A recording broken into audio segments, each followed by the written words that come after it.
बात आत्मसम्मान की थी और इसलिए फिर छोड़ दिया। नमस्कार दोस्तों, आज हम बात करने जा रहे हैं एक मशहूर कवि, मशहूर लेखक और मशहूर एक्टर की।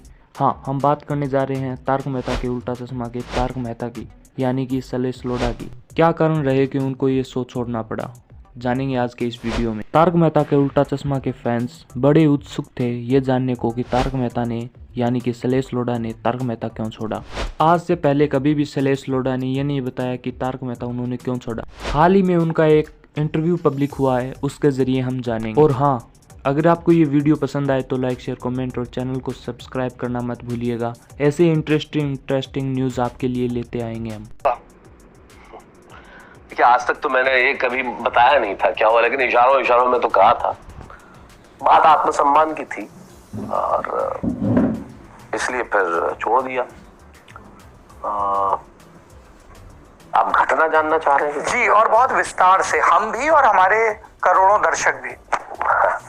चलिए, आज तक मैंने नहीं कहा और ये वादा तोड़ना होगा, क्योंकि मैंने मुंबई में हमारे एक पत्रकार है, उनसे कहा था कि जब भी बात करूंगा तो आपसे सबसे पहले कर लूंगा। वो प्रिंट में है, लेकिन आज चूंकि हम ये प्रिंट नहीं है तो वादा बना रहेगा। वादा बना रहेगा।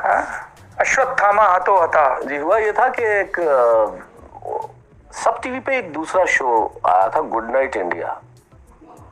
कब की बात है ये 1.5 साल पहले की बात है। मेरा शो नहीं था, एक शो आता था रात को 10, साढ़े 10, 11 बजे, जिसमें स्टैंड अप कॉमेडियंस आते थे और कलाकार आते थे।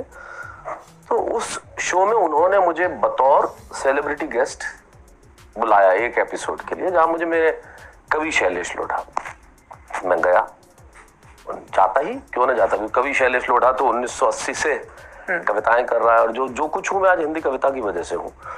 तो मैं गया और उसमें कोई दिक्कत भी नहीं थी, मेरे जाने में कोई रोक टोक थी भी नहीं, होनी भी नहीं चाहिए, और न मैं किसी ऐसे प्रतिबंध में था कि मैं नहीं, कोई ऐसा करार भी नहीं, कोई नहीं। और वो क्यों, आप शैलेश लोढ़ा बन के तो कहीं भी जा सकते हो ना। और उसी प्लेटफॉर्म पे, जिस प्लेटफॉर्म पे हमारा शो आता था, उसी में 10 बजे आता था। मैं शूट करके आ गया और वो प्रोड्यूसर उस शो के वो थे जिनके साथ पहले मैं कॉमेडी सर्कस कर चुका था। क्या नाम है? ऑप्टिमिस्टिक्स जो प्रोडक्शन हाउस है उनका, उसका था।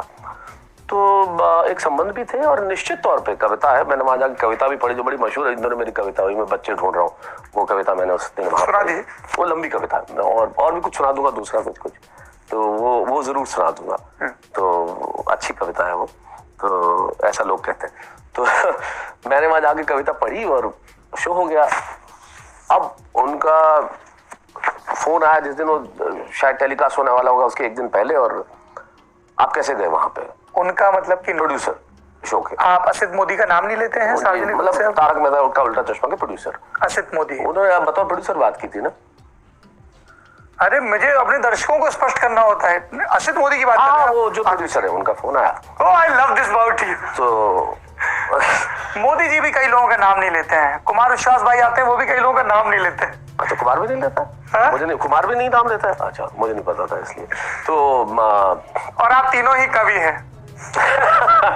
चलिए, तो उन प्रोड्यूसर का फोन आया मेरे पास उनका कि आप कैसे चले गए, और इधर उधर कैसे चले गए। मतलब भाई, मैं कवि हूँ और एक शो के अंदर मैं ऐसे बतौर सेलिब्रिटी गेस्ट गया हूँ, कोई रोल करने तो गया नहीं हूँ।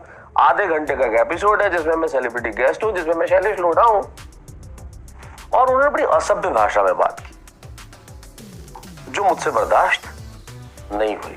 ऐसा पहली बार हुआ जब असित मोदी ने इस तरह की भाषा का? एक बार और भिड़ंत हो चुकी थी हमारी सेट पे। तब क्या हुआ था? जब उन्होंने कहा यार सब काम करने वाले मेरे नौकर हैं, इस तरह की एक लैंग्वेज उन्होंने बोली थी, तब भी भिड़ंत हो चुकी थी कुछ समय पहले। तो तब भी ऐतराज मैंने जब मेरी 2 पंक्तियां भी, मैंने कहा कि हर बात पे मेरी हामी नहीं है और जुल्म के आगे सलामी नहीं है, और भूल गया मेरी खुददारी का इम्तहा लेने वाला, मेरी रगों में खून है, गुलामी नहीं है। क्या बात है। तो उन्होंने जिस भाषा में बात की वो मुझसे स्वीकार्य नहीं थी मेरे लिए, क्योंकि हम सब काम कर रहे हैं और सबने मिलकर किसी चीज का निर्माण किया है, और आप इस भाषा में तो बात कर ही नहीं सकते। पहले तो आप प्रतिबंध इस तरह के नहीं लगा सकते। तो मैंने कहा भाई, मुझसे मैं ये चीज तो बर्दाश्त ही नहीं कर पाऊंगा। तो देन आई मेल्ड इट। मैं इमीडिएट 17 फरवरी की बात है, 2022 जी, और 17 फरवरी 2022 की बात है। मैंने मेल कर दिया कि मैं I am not working any more. लेकिन मैं जाता रहा सेट पे, क्योंकि वो बुलाते रहे। मैं इसलिए जाता रहा कि हमें भी पता है कि कोई लंबा शो चल रहा है तो आपकी स्टोरीज है या रोल है वो खत्म हो जाए जब तक आपको जाना है। तो मैं जाता रहा, लेकिन उन्होंने फिर आर्म ट्विस्टिंग के लिए ये हुआ कि हमारे इंडस्ट्री में एक नियम है कि पैसे आप 90 दिन बाद क्लेम कर सकते हैं। ये बहुत अजीब नियम है, लोगों को पता चलना चाहिए। अगर 1 जनवरी पे किसी ने काम किया है तो 1 फरवरी, 1 मार्च, 1 अप्रैल तक उसका पैसा नहीं मिलेगा, 1 अप्रैल के बाद मिलेगा। वो नियम है, ठीक है, हर जगह के अपने नियम होते हैं, उसमें कोई दिक्कत नहीं है।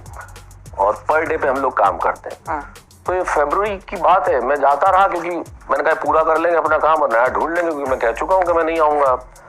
और लेकिन हुआ ये कि फरवरी में उन्होंने नवंबर माह का जो मेरा पैसा ड्यू था दिसंबर, जनवरी, फरवरी रोक लिया आर्म ट्विस्ट करने के लिए कि आप आओ हमारे दफ्तर में साइन करो हमारे पेपर्स पे, तब हम पैसा देंगे। मैंने कहा पेपर्स भेज दो, वो उन्होंने नहीं भेजे।